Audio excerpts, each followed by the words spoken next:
بسم اللہ الرحمن الرحیم۔ شروع اللہ کے نام سے جو بڑا مہربان اور نہایت ہی رحم کرنے والا ہے۔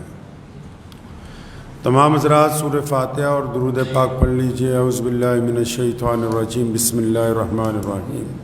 الحمدللہ رب العالمین الرحمن الرحیم مالک یوم الدین، ایاک نعبد و ایاک نستعین، ایاک نعبد و ایاک نستعین، ایاک نعبد و ایاک نستعین، اہدنا الصراط المستقیم صراط الذین انعمت علیہم غیر المغضوب علیہم ولا الضالین، آمین۔ اللہم صلی علی محمد وعلی آل محمد کما صلیت علی ابراہیم وعلی آل ابراہیم انکا حمید مجید۔ اللہم بارک علی محمد وعلی آل محمد کما بارکت علی ابراہیم وعلی آل ابراہیم انکا حمید مجید۔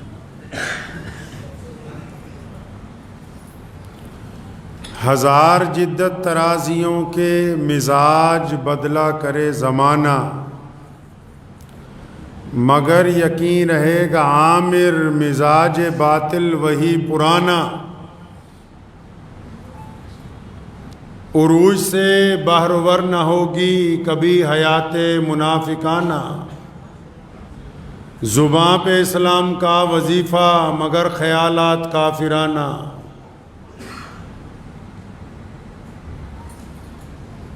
ہماری پستی کی انتہا کیا، ہماری ذلت کا کیا ٹھکانہ، گناہ تو پھر گناہ ٹھہرے عبادتیں بھی مجرمانہ۔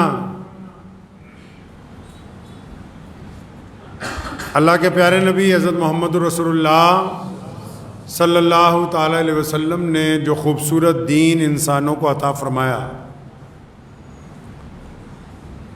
اس میں دنیا کے تمام امور کے لیے ایک خوبصورت رہنمائی آپ صلی اللہ علیہ وسلم نے عطا فرمائی۔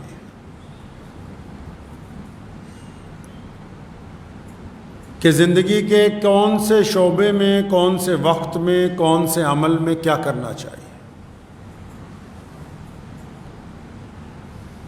دنیا میں مسلمان پیارے نبی حضرت محمد رسول اللہ صلی اللہ تعالی وسلم کی اتباع کرتے ہیں، پیروی کرتے ہیں، اور دیگر قومیں جو ہیں ان کے مذہبی جو رہنما ہیں انہوں نے بھی سماج کی جو ویوستھا ہے، معاشرے کے جو مسائل ہیں، ان کو زمین سے جڑ کے کیسے حل کیا جا سکتا ہے، اس کے اوپر گفتگو کی ہے۔ ایک معاملہ پچھلے کئی دہائیوں سے چلتا آ رہا ہے اور آج کل وہ سرخیوں میں ہے۔ اب اس کا ایک موضوع بن گیا پورے ملک میں کہ ایک مذہب کی بیٹیاں دوسرے مذہب کے لڑکوں کے ساتھ نکاح کرتی ہیں، شادی کرتی ہیں۔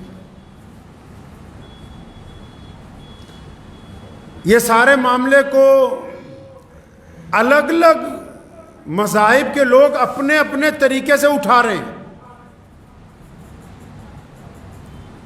کوئی سیاسی طور پر اس کو اٹھا رہا ہے، کوئی مذہبی طور پر اس کی گفتگو کر رہا ہے، کوئی سماجی طور پر اس کی گفتگو کر رہا ہے۔ اس مسئلے کو اٹھانے والوں کی نیتیں بھی الگ الگ ہیں، کوئی کچھ حاصل کرنا چاہتا ہے، کوئی کچھ حاصل کرنا چاہتا ہے۔ کوئی فلم بنا کے سماج کو کوئی پیغام دینا چاہتا ہے تو کچھ لوگ اس کے مقابلے میں سوشل میڈیا کے اوپر اس کے خلاف اپنا رد عمل بتا کے اپنی قوم کو کچھ اور سمجھانا چاہتے ہیں۔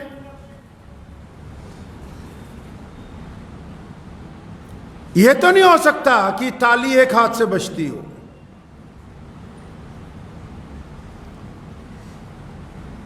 معاملہ ہے کیا؟ اتنی ایڈوانس دنیا ہے اور اس معاملے کے اوپر لوگ ایک دوسرے سے گفتگو کر رہے ہیں، ایک دوسرے کے مذہب کے متعلق اپنے دل میں برائی لے کے آتے ہیں۔ سوشل میڈیا نے بھی اور دوسرا جو الیکٹرانک میڈیا بھی ہے اس نے بھی اس کو بڑا مدعا بنایا ہے۔ اگر کوئی بات ہے تو مدعا بننا چاہیے، لیکن وہ مدعا شروع کیسے ہوا، اس مدعے کی بنیاد کیا ہے، اس بیماری کی شروعات کہاں سے ہوئی، اس سے تکلیف کیسے ہوئی، یہ اتنا بڑا مدعا بنا کیسے، اچھا جب تک اس کے پیچھے نہیں جائیں گے تو علاج کیسے ہوگا، کیسے ممکن ہے؟ اچھا جن کو یہ تکلیف ہوتی ہے، جن گھروں کی بیٹیاں کسی کے ساتھ چلی جاتی ہیں، آپ ان کا مذہب نہ دیکھیں، ان کے ماں باپ کی تکلیف کو دیکھیں، یا جن بیٹیوں کے ساتھ زیادتی ہو جاتی ہے، آپ سب تو جتنے بھی لوگ ہیں، چاہے وہ مسلمان ہو چاہے غیر مسلم ہو، وہ تو اب بیٹی کو مذہب کی اینک لگا کے دیکھتے ہیں نا۔ تو پیارے نبی حضرت محمد رسول اللہ صلی اللہ علیہ وسلم نے فرمایا کہ بیٹی تو بس بیٹی ہوتی ہے، چاہے وہ اپنی ہو یا پھر دشمن کی ہو، بیٹی صرف بیٹی ہوتی ہے، اس میں کوئی فرق نہیں کیا جا سکتا ہے۔ میں مان لیتا ہوں کہ کچھ لوگ اس مدعے کو لے کے اسلام کو بدنام کرنا چاہتے ہیں، اور دوسری طرف مسلمانوں نے بھی سوشل میڈیا پہ زور لگایا کہ ہاں کہ ہماری بیٹیوں کے ساتھ بھی یہ زیادتی ہو رہی ہے، وہ دوسرے لوگوں کے اوپر الزام لگا رہے ہیں، وہ ان پہ لگا رہے ہیں۔ ارے دونوں حضرات جو ہیں کبھی یہ اطمینان سے یہ سوچتے ہیں کہ یہ معاملہ اس حد تک خراب کیوں ہے؟ ڈاکٹر کے پاس جاتے ہو دوائی لینے کی تو بڑی تمیز ہے، جتنے یہ بڑے بڑے لوگ مدعا اٹھاتے ہیں ان کو دوائی لینے کی بڑی جانچ ہے۔ ڈاکٹر اگر لکھنے لگے پرسکرپشن، کچھ لکھنے لگے، نہیں ڈاکٹر صاحب ٹیسٹ کروا لو، ہمارا ٹیسٹ کروا لو، ایک ٹیسٹ میں بیماری نہیں آتی، اچھا پھر اس کے اوپر والا بھی کراؤ، اس میں نہیں آئی پھر اوپر والا بھی کراؤ۔ کہتے ہیں جتنے ٹیسٹ ہیں سارے ہی کروا دو تاکہ جسم میں جس حصے میں کوئی تکلیف ہو ہمیں پتہ لگ جائے، ہم اس کا علاج کروا لیں۔ اور پھر یہ بیٹیوں کا مدعا اتنا بڑا بنا، بیٹیوں کے ساتھ زیادتی ہوئی یا بیٹیوں کے ساتھ کوئی معاملہ پیش آیا اور یہ ایک دوسرے پر الزام لگانے لگے، کیا کوئی ٹیسٹ ہی نہیں کیا کہ مدعا بنا کیسے، تکلیف آئی کیسے، اس نوبت تک پہنچے کیسے، بیٹی نے گھر سے باہر پیر نکالا کیوں، یہ بات ہی نہیں کرتے۔ یہ بات کرتے ہو کہ بس فلاں مذہب والے خلاف ہیں، وہ دوسرے بات کرتے ہیں کہ فلاں مذہب والے خلاف ہیں، یہ بات ہی نہیں کرتے کہ بیٹی کو تکلیف کیسے ہوئی، اس کی عزت کیسے بحال ہوگی۔ اور اکثر اس بات کا ذکر میرے والد محترم شیر اسلام مولانا الرحمن لدھیانوی رحمۃ اللہ علیہ فرمایا کرتے تھے کہ بیٹیوں کی تو پڑھائی کرنی ضروری ہے، لیکن بیٹیوں کے ساتھ ساتھ بیٹوں کو بھی تو بچا لو۔ جن گھروں میں زنا ہو جاتا ہے، جن گھروں کے اندر کوئی کسی کی بیٹی کے ساتھ بدماشی کرتا ہے، جن محلوں میں کوئی کسی کی بیٹی کو نکال کے لے جاتا ہے، جن محلوں میں کوئی کسی کی بیٹی کو چھیڑتا ہے، تو میں پہلے ان سے پوچھتا ہوں یہ جو درندگیاں ہوتی ہیں یا بیٹیوں کو جلا دیا جاتا ہے یا کوئی بیٹی کے ٹکڑے کر دیتا ہے، یہ جو درندے ہیں یہ کیا کسی باہر کے ملک سے امپورٹ ہو کر آ رہے ہیں یا کسی ودیشی طاقت نے ان کو یہاں بھیجا ہے؟ یہ جن پر مقدمے درج ہوتے ہیں یہ کیا آس پاس پڑوسی ملکوں سے آتے ہیں؟ یہ نوجوان کہاں پیدا ہوتے ہیں؟ کیا یہ اسی معاشرے میں جنم لینے والے وہ بیٹے نہیں ہیں جن کے ماں باپ نے ان کو بیٹیوں کی عزت اور تمیز ہی نہیں سکھائی؟ یہ کہاں سے آئے؟ یہ بھی تمہارے ہی گھروں میں، انہی محلوں میں، انہی مذہب کے ماننے والوں میں، چاہے وہ مسلمان ہو یا غیر مسلم ہو، اسی ملک کے اندر پیدا ہوئے جو بیٹیوں کے ساتھ زیادتی کرتے ہیں۔ یہ باہر سے نہیں آئے کہیں سے، بیماری کی بات ہی نہیں، الزام تراشی کی بات ہے،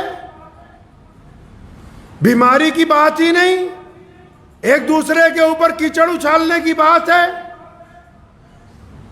کبھی ان سے بھی پوچھو جو اس تکلیف میں مبتلا ہو گئے کہ بات کیا ہو گئی، بتاتے کیوں نہیں، کہتے کیوں نہیں؟ چاہے جس مرضی مذہب اور قوم کے ماننے والے، بتاتے کیوں نہیں کہ ہم نے نکاح کو، ہم نے شادی کو اتنا مہنگا کر دیا، ہم نے شادی اتنی بری بنا دی، ہم نے برادریوں کی دیواریں اتنی اونچی کر دی ہیں، ہم نے ذات پات کی اتنی لمبی خندق کھود دی ہے کہ بیٹیاں کھڑی اس پار دیکھتی ہیں کہ ہمارے ماں باپ کے پاس اگر اتنی دولت ہوگی تو ہمارا بیاہ ہوگا۔ بیٹیوں کو صاف نظر آ رہا ہے کہ یہاں تو سودے بازی ہو رہی ہے، یہاں شادیاں نہیں ہو رہی ہیں۔ سارا الزام لگانا چاہتے ہو بچوں پہ، اپنے گریبان میں کبھی جھانکیں گے ہی نہیں۔ مانتا ہوں رسول اللہ صلی اللہ علیہ وسلم نے کہا، اللہ نے قرآن میں کہا، شریعت نے کہا، دنیا کے تمام مذاہب نے کہا، ماں کے پیروں کے نیچے جنت ہے، باپ جنت کا دروازہ ہے، اور مان لیا ماں کے پیروں کے نیچے جنت ہے، باپ جنت کا دروازہ ہے، تو کیا ماں باپ کے لیے بچوں کی کوئی ذمہ داری عائد نہیں ہوتی؟ کیا ماں باپ کا یہ کام نہیں بنتا کہ بچوں کو اپنی چھاتی سے لگا کے رکھیں؟ کیا ماں باپ کی یہ ذمہ داری نہیں کہ بچوں کو اپنا دوست بنائیں؟ کیا تمہارے پاس وقت ہے آج اپنے ان بیٹیوں سے، اپنے ان بیٹوں سے بات کرنے کے لیے؟ آپ کے پاس وقت ہی نہیں ہے۔ آپ کے پاس بعد میں رونے کا وقت ہے، آپ کے پاس بعد میں لکیر پیٹنے کا وقت ہے، آپ کے پاس اپنی بیٹیوں اور بیٹوں کے لیے وقت نہیں ہے۔ صبح کو بچے اسکول جاتے ہیں، خاص کر جو شہروں میں لوگ رہتے ہیں، ماڈرن ماں سوچتی ہے بڑھیا ہے، جلدی اسکول بھیجو، ٹائم پہ بھیجو، چھٹی نہیں ہونی چاہیے، 8 گھنٹے ٹینشن فری رہوں۔ اسکول سے آ گئے، فٹافٹ کھلاؤ پلاؤ، تیار ہو جاؤ ٹیوشن کے لیے۔ ٹیوشن سے آ گئے، بس فٹافٹ کوئی سامان وامان خریدنا تو خرید لو، رات کو ٹائم پہ سونا ہے۔ اتوار کے دن باہر گھومنا ہے، اور رات کو جو 3-4 گھنٹے بچ گئے، آج سے 20 سال پہلے ایک بیماری آ گئی تھی جس کو ٹیلی ویژن کہتے تھے، وہ گھر میں لگا ہوتا تھا۔ اب جو وقت بچتا تھا، باپ بھی مردے کی طرح اس کے سامنے بیٹھا ہے، ماں بھی بیٹھی ہے، دادا بھی بیٹھا ہے، دادی بھی بیٹھی ہے، پوتے بھی بیٹھے، پوتیاں بھی بیٹھے، اب سب الوؤں کی طرح اس کو دیکھ رہے ہیں۔ اب اس کی جگہ موبائل نے لے لی ہے، ایک ہی کمرے میں بیٹھے ہو، ایک ہی لابی میں بیٹھے ہو، ایک ہی صحن میں بیٹھے ہو، اپنے اپنے موبائل پر، اپنے اپنے واٹس ایپ پر۔ یہ پتہ ہی نہیں کہ دائیں ماں بیٹھی ہے یا باپ بیٹھا ہے، باپ کو ہی پتہ نہیں کہ میں نے اپنی بیٹی سے کچھ پوچھنا ہے، بیٹے سے کچھ پوچھنا ہے، ٹائم ہی نہیں ہے۔ رات کے 2 بجے تک اس مصیبت سے فارغ ہوتے ہیں اور اس کے بعد سو جاتے ہیں، کیونکہ ہمارے پاس وقت نہیں ہے آپس میں بات کرنے کے لیے۔ ہاں الزام لگائیں گے کہ ہماری بیٹی کو فلاں لے گیا، ہمارے بیٹے کو فلاں نے ورگلا دیا، الزام لگانے کے لیے ٹائم ہے۔ بچوں کے پاس ان کی ضروریات پوچھنے کا، وہ اگر کوئی سوال کرتے ہیں تو ڈانٹ دیا جائے، آگے سے چپ ہو جاؤ۔ یہ جو معاملہ اس حد تک خراب ہوا، یہ اب چاہے کوئی ہم میں مسلمانوں میں سے ہوں یا غیر مسلموں میں سے ہوں، جن کی بیٹیوں کے ساتھ زیادتی ہوئی، یہ اس حد تک تب پہنچا ہے کہ ہم نے سوچا کہ اسکول میں نسل تیار ہوگی۔ اسکول میں نسل نہیں تیار ہوتی، اسکول میں حساب کتاب سکھایا جاتا ہے، اسکول میں پیسے کمانے کا فن سکھایا جاتا ہے، نسل تو ماں کی گود کے اندر تیار ہوتی ہے۔ نسل تو دادا دادی کی گفتگو میں تیار ہوتی ہے، نسل تو باپ کے کندھوں پر تیار ہوتی ہے۔ ان کو کس نے بتایا کہ نسل جو ہے کالجوں میں تیار ہوگی؟ نسل تو معاشرے میں، اپنے سماج میں، اپنی برادری کے بڑے لوگوں میں، اپنے معاشرے میں، اپنے مذہبی مقامات پر نسل تیار ہوتی ہے، جس کو یہ سمجھایا جاتا ہے کہ بڑوں کی عزت کیسے ہوگی، چھوٹوں سے محبت کیسے ہوگی، حلال کے پیسے کون سے ہیں، حرام کا پیسہ کون سا ہے، ماں کی عزت کیسے کرنی ہے، بہن کی عزت کیسے کرنی ہے، دوسری کے بیٹی کو آنکھیں جھکا کر کیسے گزرنا دینا ہے۔ نسل تو اس گھر میں تیار ہونی تھی جس گھر میں ملٹی میڈیا موبائل ان کو پکڑا دیا ہے۔ اب تو نسل تیار ہی نہیں ہو رہی، اب تو صرف مشینیں تیار ہو رہی ہیں۔ چمن کے وہ خود پرست مالی جنہیں خزاں راس آ گئی ہو، چمن کے وہ خود پرست مالی جنہیں خزاں راس آ گئی ہو وہ کیوں کر یہ دعا کریں گے، چمن میں فصل بہار آئے، متاع گلشن کچھ ایسی بانٹی میرے وفادار دوستوں نے، نہ ان کے دامن میں پھول پہنچے نہ میرے دامن میں خار آئے۔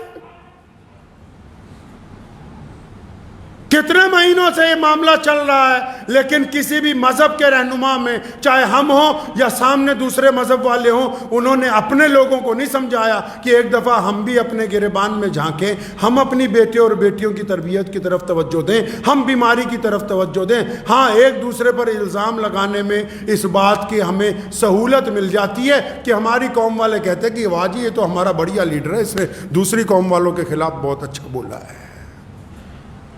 تو بیماری تو وہیں کی وہیں، پہلے بیماری کیوں نہیں تھی؟ پہلے یہ بیماری کیوں نہیں تھی؟ اگر کسی کو بھوک لگی ہے، کھانا دو گے کہ نہیں دو گے؟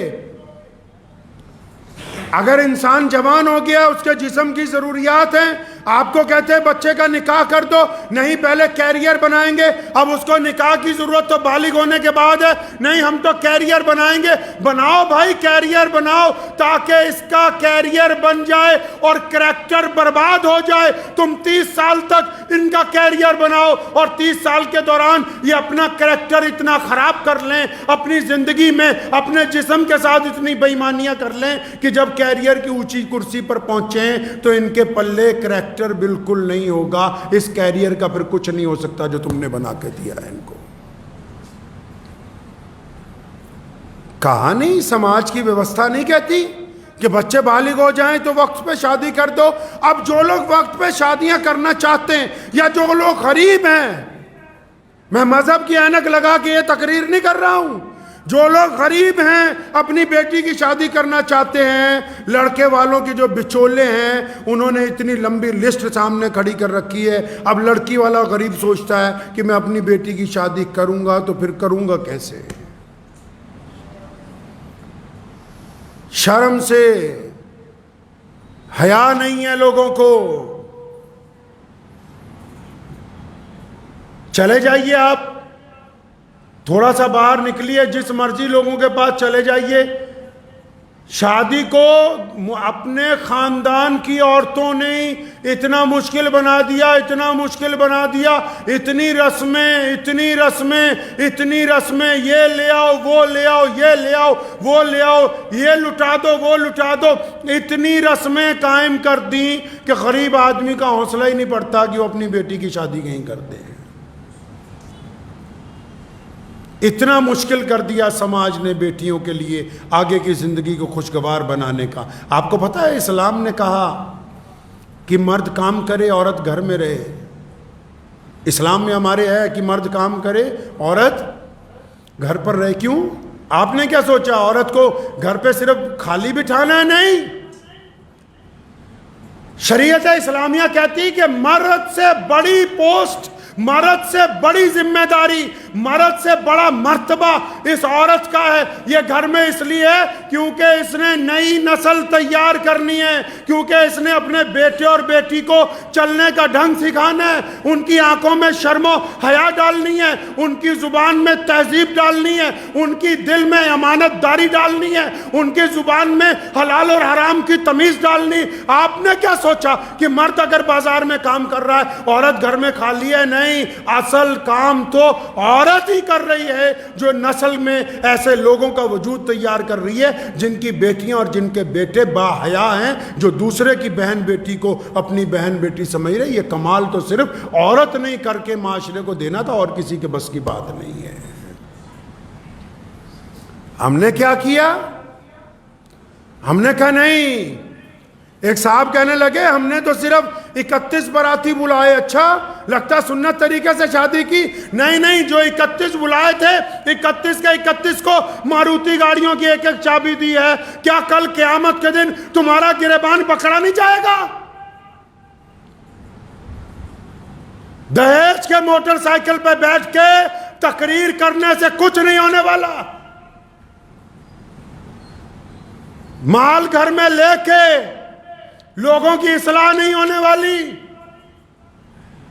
بچولیوں کو بار بار کہہ کے کہ 4 چکے کی گاڑی ہو، 2 چکے کی گاڑی ہو. یہ جو برادری کی دیواریں کھڑی کی ہے نا بیٹیوں کے آگے، بیٹوں کے آگے، یہ جو خندق کھودی ہے لوگوں نے اس ملک میں، نکاح کو، شادی کو مشکل کر دیا. اب جب نکاح مشکل ہو جائے گا، شادی مشکل ہو جائے گی، تو زنا عام ہو جائے گا، عیاشی عام ہو جائے گی، بدماشی عام ہو جائے گی. کیوں؟ جب جائز طریقے تک پہنچی نہیں. آپ نے سنا ہوگا اسلامی قانون، وہ کہتے ہیں اگر کوئی چوری کر دے اس کا ہاتھ کاٹ دو. سنی ہے بات کبھی کہ اگر مسلمانوں کے ملک میں اسلامی شریعت کا جہاں نفاذ ہے، اگر کوئی چوری کرے تو اس کا ہاتھ کاٹ دو؟ لیکن پوری بات نہیں سنی. اگر چوری کرنے والے کے گواہ یہ کہیں کہ اس نے روٹی کے لیے چوری کی ہے، یہ بھوکا ہے، اس کے گھر میں بھوک ہے، اس کے پاس کام نہیں ہے، اس کے تن پر کپڑے پورے نہیں ہیں، اس نے چوری اس لیے کی کہ دکاندار بڑھیا سامان سجا کے بیٹھے، اس کے پاس کھانے کے لیے پیسے نہیں، تو پھر وہ قاضی اس بات کا اختیار رکھتا ہے کہ اس علاقے کے ذمہ دار کو، اس علاقے کے سرکاری عہدیدار کو، اس علاقے کے بڑے کو، اس علاقے کے چودھری کو، اس علاقے کے صدر کو بلائے اور اس کا ہاتھ کاٹ دے کہ تو نے یہ کیوں نہیں دیکھا کہ تیرے علاقے میں کوئی بھوکا ہے اور اس کو بھوک کی وجہ سے چوری کرنی پڑی. صرف چور کا نہیں ہاتھ کاٹا جاتا، ذمہ دار کا بھی ہاتھ ساتھ میں کاٹا جاتا ہے. چور کا ہاتھ نہیں کاٹا جاتا اسلام میں. جو روٹی کے لیے چوری کریں، لکھا ہے امارت شریعہ نے اپنے فضائل میں، اپنے مقدموں میں، کہ اگر کوئی بندہ کھانے کے لیے چوری کر دے اس کا ہاتھ نہیں کاٹ سکتے.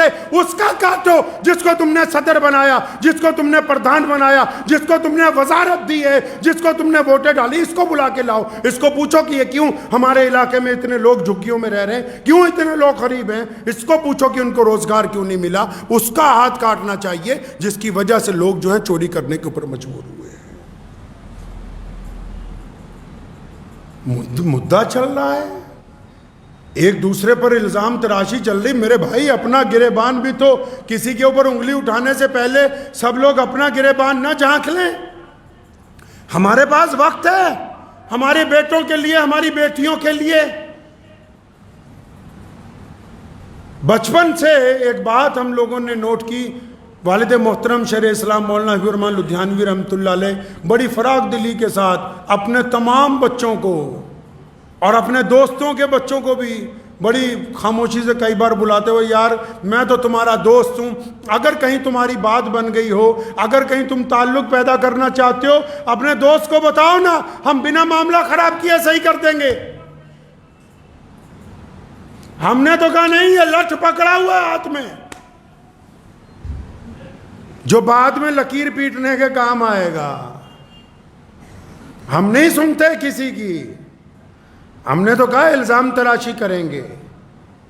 ایک صاحب مجھے ملے ہمارے پڑوسی صوبوں میں، ان کی بیٹی کی شادی تھی تو مجھے فون آیا، بڑے پریشان تھے. میں کیا بات ہوگی کہ لڑکے والے کہتے ہیں کہ نقد 4-5 لاکھ روپیہ دو گے تب بارات لے کے آئیں گے.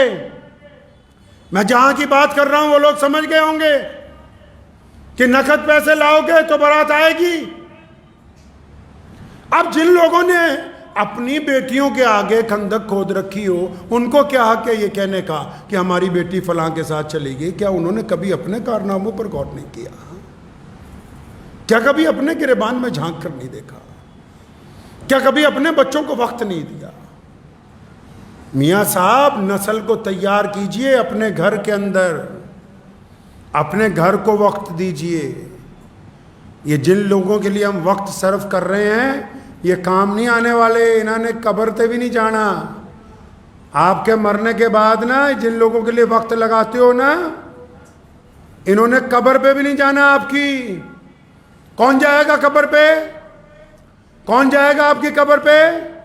آپ کا بیٹا، آپ کی بیٹی، آپ کا بھائی. اور کس نے جانا ہے؟ کوئی گیا ہے کبھی؟ آپ بتاؤ چھاتی پہ ہاتھ رکھ کے، کیا کبھی اپنے کسی بچپن کی یار کے دوست کی قبر پہ گئے؟ کیا جن سے کاروبار کا کروڑوں روپے کا لین دین تھا وہ مر گئے، کبھی ان کی قبر پہ گئے؟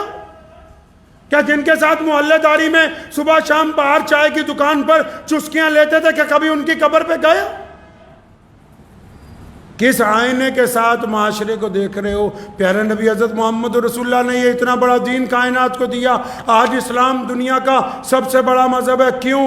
اس لیے نہیں کہ ہم نے دنیا پر راج کیا، اس لیے کیونکہ ہم نے اسلام نے سماجک ویوستھا کو، بچوں کو یہ سکھایا کہ ماں باپ کے ساتھ احترام سے رہنا ہے، ماں باپ کو سکھایا کہ بچوں کو اپنی چھاتی سے لگا کے رکھنا ہے، بھائیوں کو سکھایا کہ بھائیوں کا وفادار رہنا ہے، پڑوسی کو سکھایا کہ پڑوسی کو سکھایا کہ پڑوسی سے بھائی بن کر رہنا ہے.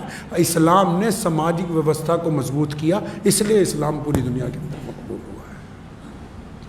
تو اس لیے کسی اور پر تنقید کرنے سے پیشتر ایک دفعہ اپنا گریبان بھی، صرف مسلمانوں کو نہیں کہہ رہا ہوں، سبھی کو کہہ رہا ہوں.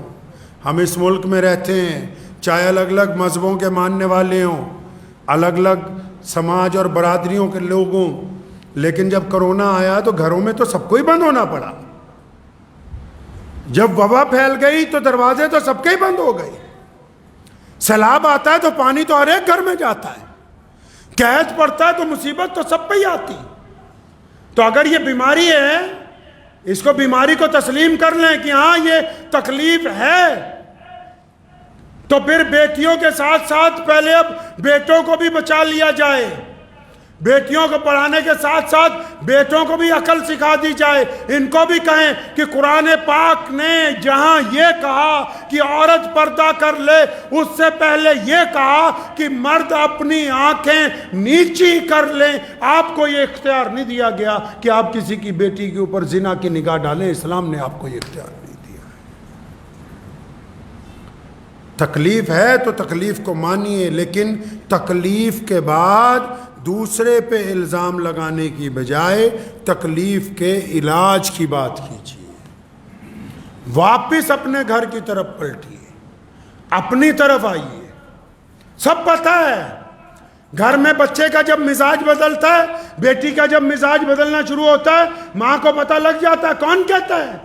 ہمارے پاس بہت سارے مقدمات آتے ہیں. کون کہتا ہے کہ پتہ نہیں لگتا؟